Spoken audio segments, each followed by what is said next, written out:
প্রতিদিনের মতো ছোট একটা ব্লগ নিয়ে আজকেও আপনাদের মাঝে হাজির হয়ে গেলাম। আসসালামু আলাইকুম এভরিওয়ান, কেমন আছেন সবাই? আজকের ভিডিওটা শুরু করেছি বিকেল 4টা থেকে, মানে ক্যামেরাটা অন করেছি 4টায় ভিডিও করার জন্য। আজকে অনেক বেশি ব্যস্ত ছিলাম, খুব সকালে ঘুম থেকে উঠেই বাচ্চাদেরকে নিয়ে বের হয়ে পড়েছি। একটা ভিডিওতে একটা আপু আমাকে কমেন্ট করেছেন, কিছু সময় বলেন বাচ্চারা, কিছু সময় বলেন ছেলেরা, আবার বলেন আমার ছেলেরা ভার্সিটিতে পড়ে। আচ্ছা আপু, কোনো মার কাছে কি কোনো সন্তান কখনো বড় হয়ে যায়? সব সময় ছোটই থাকে, তাই না? মা বলে কথা। তো আমার বাচ্চাদেরকে নিয়ে মানে কখনো আমি বাচ্চারাও বলে ফেলি, কখনো ছেলেরাও বলি। যেহেতু ভার্সিটিতে মানে পড়তেছে, সেখানে তো আর আমি বলতে পারি না প্লে নার্সারিতে পড়ে। তো যাক, হয়তো আপনার চোখে আপনার বাচ্চারা অনেক বড় হয়ে গেছে। সব মার চোখে বড় হয়ে গেলেও মার কাছে সব সময় সন্তান ছোটই থেকে যায়।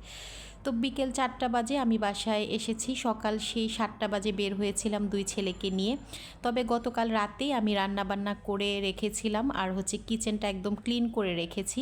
তো বাসায় এসে আমি ভাত বসিয়ে দিয়েই তারপর ঘরটাকে প্রথমে গুছিয়ে ঝেড়ে টেড়ে ঝাড়ু দিয়ে নিয়েছি। তো ছেলেদেরকে বললাম যে ভাত খাওয়ার জন্য, ওরা বলছে খাবে না, যেহেতু বাহিরে আমরা একটু হালকা পাতলা খেয়েছিলাম, তেমন ভারী কোনো খাবার খাওয়া হয়নি। তো বললো আম্মু একটু ব্রেড টোস্ট করে দাও।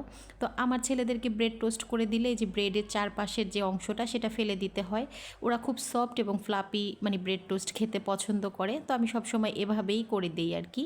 আর ঘরে একটু ফল আছে, ফলও কেটে দেব। আমার বাচ্চারা সকালবেলা বের হয়ে, মানে কেউ ভার্সিটিতে বা কেউ কলেজে যায়, কেউ বিকেল বা সন্ধ্যার আগে একদমই বাসায় আসে না।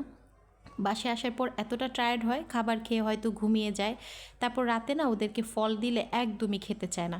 তাই আমি বিকেলবেলা বা দুপুরে যখনই ঘরে থাকে আমি তখনই চেষ্টা করি ওদেরকে একটু হালকা পাতলা ফল কেটে দেওয়ার আর কি।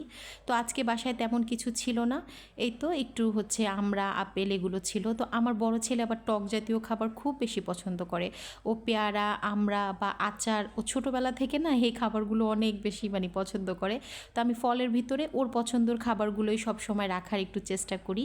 তো এই তো ওদেরকে ব্রেড টোস্ট করে দিলাম, আর এখান থেকে একটু ফলও কেটে দেবো ওদেরকে দিয়ে। তারপরে আমি শাওয়ারে যাব আর কি, মানে গোসল টোসল করে একদম ফ্রেশ হয়ে আমিও 1 ঘন্টা ঘুমাবো আর কি। কারণ আমার রাতেও একটু ঘুমটা কম হয়েছে, খুব সকালে উঠেই বাচ্চাদেরকে নিয়ে বেরিয়ে পড়েছি। তো আজকের ভিডিওটা এই পর্যন্ত। ভিডিওটা ভালো লাগলে সবাই একটা লাইক দিবেন, শেয়ার করবেন ফ্রেন্ড এবং ফ্যামিলির সাথে। আল্লাহ হাফেজ।